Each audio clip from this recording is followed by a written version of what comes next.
Alright everyone, how are you doing? I'm Unruly, and welcome back to Unruly Horror. Now, this is what I bought this month for November. I went a bit over the top, because Christmas is coming. You should see the stuff I've ordered for Christmas. Like, I haven't ordered everything I want, but everything's nearly ordered. So, expect a very good December, what I ordered this month. Now, I know I've said a review for Better Watch Out is coming, but I haven't really finished the script. So, I'm sorry about that. I know I promised this last month. Try my best. Believe me, in the next 2 weeks, I will have a review out, because it's not just going to be me buying stuff and reviewing it. Anyway, let's get on to the DVDs. How many is there? 1, 2, 3, 9, 10, 13. Which is, I think, is the biggest lot I've bought for 1 month. Some of them I have seen, some of them I got 2 weeks ago, so I watched them. Right, anyway, start off with the first one, The Final Girls. This is more of a slasher comedy, and it's a parody, basically, of slashers, more like mainly the Friday the 13th series, because instead of like her, which is Tasia from manga, Vera's younger sister, plays her mother, and if you look at the uniform that she wears, if you can see, that is the split and double of the Friday the 13th uniforms they wore. It said Camp Bloodbath instead of Camp Crystal Lake, instead of kill, die. It's like XXXX. So they're ripping that off. The theme, like when the killer's around. Instead Jason, it's Billy. Oh, he wears a mask as well. Don't know if you can see. He wears a mask.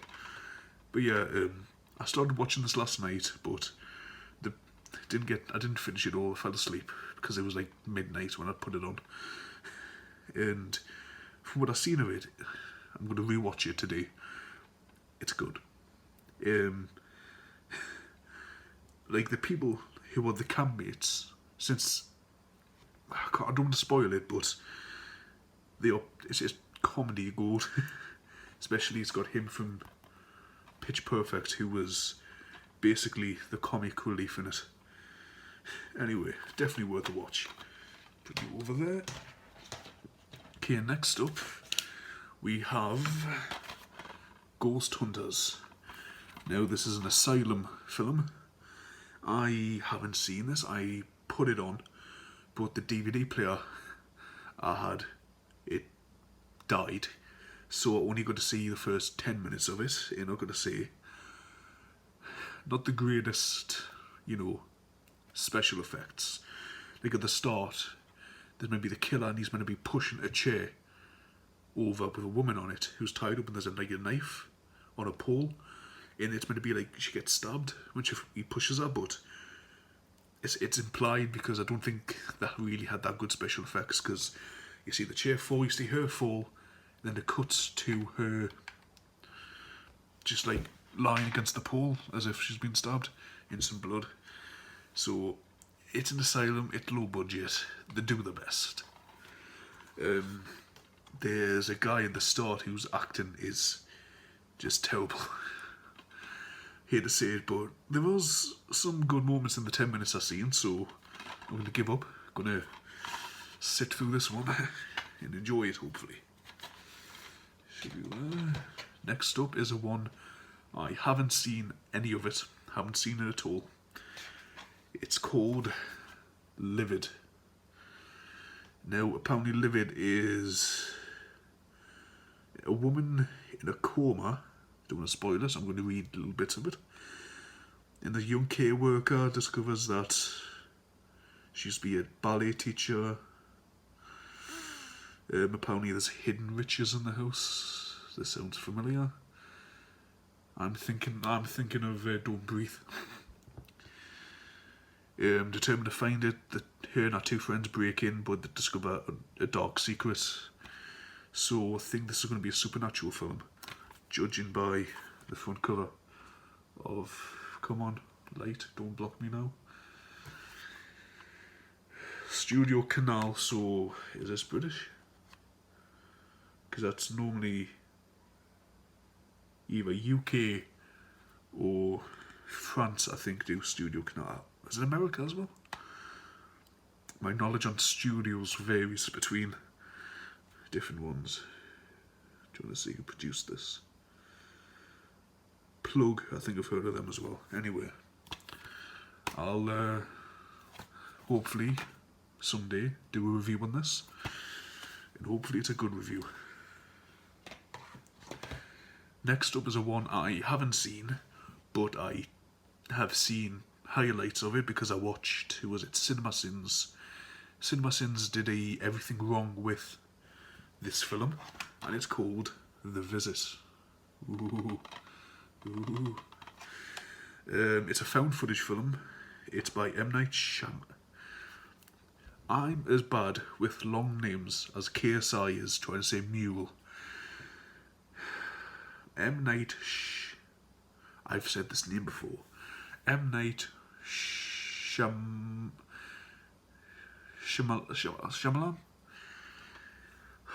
Basically him who did Sixth Sense in The Village. Yeah. Also, it's a found footage. Our mum sends them to our grandparents, and there's a secret there, and they need a fight for their lives. It's kind of a Christmas film in the sense of it takes place around a holiday. Yeah, but it's found footage. It's by the actress who plays the sister. And is there a good shot of the brother? Him. They are in what will be the very first review, which is a movie down here, which I'm just going to move it up. It's on the bottom of the pile. I'll do that one next. So it's a found footage film, and what I've seen on... It's a Universal film as well. And what I've seen on Watch Mojo... Watch Mojo? Seriously, YouTube channels in my head just keep wanting to be promoted. On CinemaSins, it's good. It's got a jump scare or two. It's got a good story. It's basically everything M. Night Shyamalan makes. It's like his sense, his style, you know, his horror style, if you want to call it that. Anyway, now, if you move through that actress and that actor, age them up about 2-3 years, and what do you get? You get Better Watch Out. I bought this 3 weeks ago, and I've saved it for the review. It's a Christmas horror film. To be fair, I thought the only Christmas horror films were Black Xmas, but I've definitely been proved wrong. It's a slipcover, so that's always good. And yep, there's her, and where's the friend? Played the brother. It says Home Alone Bad Style. It's about... How old is he meant to be? 12? 12. 12-year-old kid and his 12-year-old friend. Their voice break a lot in this film, by the way. It's accurate. And basically, it's meant to be like there's people trying to break in the house. I don't want to give away the twist. Dead Meat has a kill count on it. So if you want to, you know, watch the highlights and then buy it for yourself if you like it, like which I did, then go watch his review on it, his kill count. But a really good film. It turns out there's a big twist. It turns out the people who are trying to break into the house, not so, let's just say there's a big twist in it. Who's it by? I was going to say it's an M. Night Shyamalan kind of twist, but you already had that on The Visit. Anyway, show that there. Next up is a film I heard about when it first came out, but I didn't watch it. Then I seen Horror Channel had it on, but I forgot about it, missed it, and then discovered Netflix had it, watched it on Netflix, enjoyed it. So a few months later, I got it. It's Cockneys versus Zombies. It's got Michelle Ryan, who was in Doctor Who, Richard Bryars, who was in the Peter Pan 2003 live-action remake as Smee, and it's got Honor Blackman, who was a Bond girl. And there's the cover. This is, unfortunately, it was Richard Bryars' last ever film, because he died a few months later. And Honor Blackman died recently, this year. But it's The Undead Are Brown Bread. I can't really do a Cockney accent. This is the movie that made me want to say, well, if Cockneys got their film, why can't Geordies? Geordies versus Zombies, anybody? I'll write the script to that once I'm done with the projects I'm currently working on. Yeah, it's really good film. It's comedy genius. Like, there's a scene where I think it's Richard Bryars' character trying to get away from zombies, but he's using like a Zimmer frame, and they're trying to get everybody into the care home because it's an old person's care home, and like you see him just slowly. But the funny thing is the zombies are going the same pace, so it's like a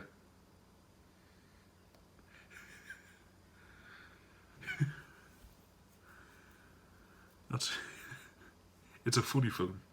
There's a lot of gore, like the zombies of the well done, the makeup, and there's a lot of guns because it's, you know, it's gangster, you know, trying to save the care home from being shut down, so they rob a bank, but a cursed tomb releases a zombie apocalypse onto the city of London. It's really good. I recommend this one. Watch it, buy it. If it's on Netflix, stream it. It's worth the watch. Next up, we've got Last Shift. I've seen a lot of people in Facebook groups recently post about this, saying, watch it, it's good. So I bought it, haven't seen it yet. The back reminds me of, what's that film? I'm going to kick myself because it's a film made by some famous rock stars production company, and I think that was the only film the company made.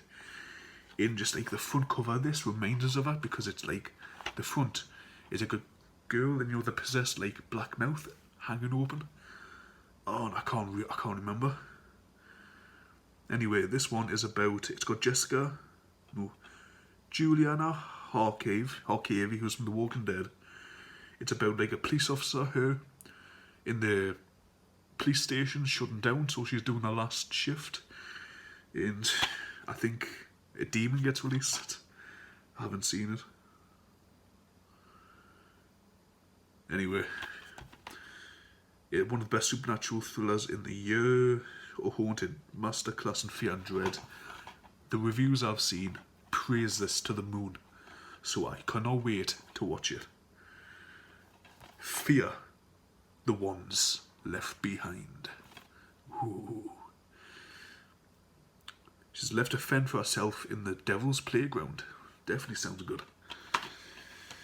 Right.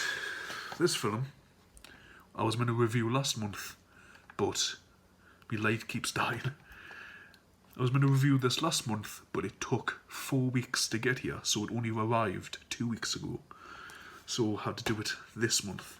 It's Friday the 13th Part 2. Because I've got Friday the 13th Part 1. I haven't seen this one for about 2-3 years. Because, like, you know, when was it? 2018 and 2017, like late 2017, early 2018, I got into some financial troubles. I had to sell a lot of stuff. I sold a TV, a laptop, Xbox, all my DVDs nearly, so I'm glad to be getting some stuff back. It's a widescreen edition, should be good. what happens in... Yeah, oh yeah, this is the one where he hasn't got his hockey mask. He's got like a bag wrapped around his head, isn't it? Yeah. 5 years. 5 years after the horrible bloodbath at Camp Crystal Lake. Legend. Voorhees. I know it starts with the one who survived the first film getting killed by Jason. But it's basically, you know, they go to the camp, they get murdered by Jason. Final girl somehow wins. Anyway, sure. It's a good film, you know. If you like Friday the 13th, watch it. It's a good series. Next up, we have one I started watching on Netflix. And then I just said, you know what, I'm going to buy it on DVD because I liked it. The Possession of Hannah Grace. Now, this is... I watched it the other day. It's a really good film. It's suspenseful. It doesn't rely that much on jump scares. It relies more on tension, but there is a few jump scares. Basically, starts off with her being possessed. Exorcism doesn't work, so the dad smothers her. Spoilers. Then the rest of the film takes place in a morgue, where they realise the body might not be as dead because you can't kill a demon. So yeah, it's a possessed dead body. So yeah, definitely worth the watch. Death is only the beginning. You can say that again.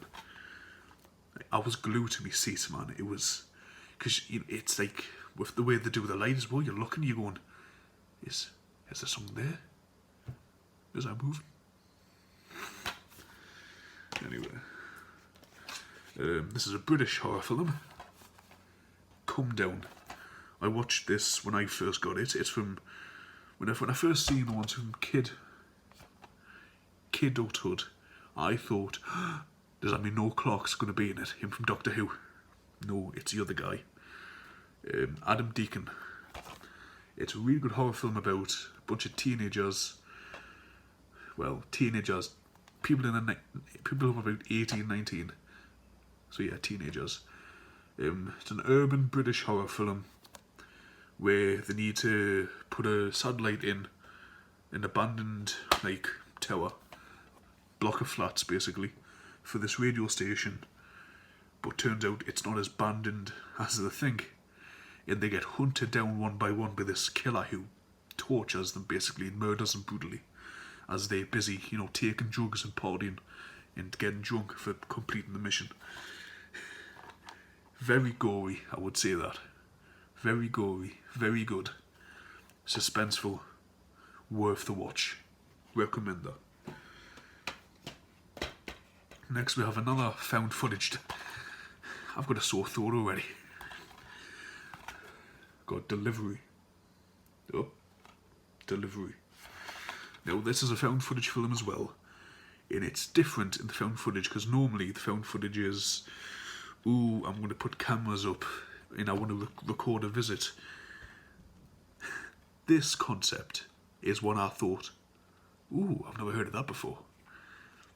It's Kyle and Rachel who have agreed to document their pregnancy on a reality TV show. So that's where the found footage comes in, and it's shot like it's a special release, like. Because it says at the start, you know, oh, well, they're both dead. Well, was it both? No. How did it start? Because I know not all of them died. I don't want to spoil anything. Well, we'll drop it. Yeah. It's another... the good thing about this is it's a... Well, hang on, who's telling the truth? Because she thinks our baby has been possessed by this demon called Alistair, and she starts acting crazy. But the people crew just think, oh, you know, she's getting some kind of, what do you call it? Kind of lunacy during pregnancy. And it kind of thing, you think, well, obviously, yeah, she had a stillbirth from a previous one, so yeah, she's acting crazy, but then it's like, but the cameras they've got in the rooms are playing up and are showing things moving by themselves. But then another thing, you find out like she's suffering from some disease, and it's like, it leaves at the end of, well, was she insane or was she really possessed? Like, it's up to the audience to make their own mind up, and that's what I loved about it. Not the best film. Some of the acting is so and so. It's definitely a low budget film. But yeah, if you want a different kind of found footage film, Delivery. Next up is a big budget horror film, a one-off from the producers of Get Out and Halloween. It's Ma. Hey Ma, Ma. That sounds like a sheep. Yeah, it's got Tavia Spencer. Dead Meat has a kill count on this one as well. And basically it's a bunch of teenagers ask her to buy a beer that she does, and she lets them party in her basement, but things get crazy, like very fast. I've seen it. I watched it, and it turns out Ma, her, I can't remember what her real name was, has a grudge against all the kids as parents. Can you see that? Like the kids, like him, her, him, her, has a grudge against their parents, which culminates in a very good second act. The second act of this film and the finale of it, it's good. And is this the last one? It is. My voice again, so I saved the best for last, because this is the best one I bought this month that I could watch over and over again, and it is definitely going to take place in my top 10 films. It's The Invisible Man. The 2020 Invisible Man. Done by Lee Winnell. That's his name. Couldn't remember it. Was this his directorial debut? No. Upgrade was his directorial debut. I think this is his second film he did as director. Obviously, he wrote and starred in. He did Insidious. He did Saw. This is one of his films he directed, and it's fantastic. It's got him from The Haunting of Bly Manor and The Haunting of Hill House. Can't remember his name. But it takes the classic idea from The Invisible Man, which I've ordered for Christmas, by the way. I've ordered Universal Monsters, so I'm getting Invisible Man, Frankenstein, Dracula, Creature from the Black Lagoon. I'm getting a load of the classic ones anyway. It takes that idea of a chemical that turns you invisible, flips it, and you're going to have to watch the film to find out. Or you could watch Dead Meat's kill count on him, because he only released the kill count a few weeks ago for The Invisible Man. Elizabeth, all the people in this, all the actors, do a fantastic job, and they definitely should have got some awards at film festivals. The behind the scenes footage is awesome as by the way. If you, I think it's on Facebook. I can't remember the site, but it shows the film in the behind the scenes, and well, you can watch this and get the behind the scenes. What was the behind the scenes stuff? Where the fight scene between Elizabeth Moss and him in the kitchen is timed to every second. You know, the counter, you do 1, 2, 3. You have to do 1, 2, 3. You have to really time it because there's a guy in a green screen suit fighting her. With the camera, that's a tracking camera, because that's a thing Lee Winnell's doing, is tracking angles. Anyway, that's my voice done. And that is what I bought in November. Please like, comment and subscribe and share the video. Let's get Unruly Horror to 10 subscribers by, I don't know, probably not the end of the year, but I'm hoping. Go like my main channel, Unruly. Go like my professional wrestling channel, Tree of War. I'll link them all in the description. And I've created a 4th channel. It's a little personal channel of mine that I'm going to upload acting vlogs, acting monologues, vlogs, probably a reaction or two and other stuff. that I feel like, you know, I'll have a go at this. It's just called Lee McShane. I'll link everything in the description. Please, please, please like, subscribe, share. I'm Unruly. This has been Unruly Horror. Have a nice day.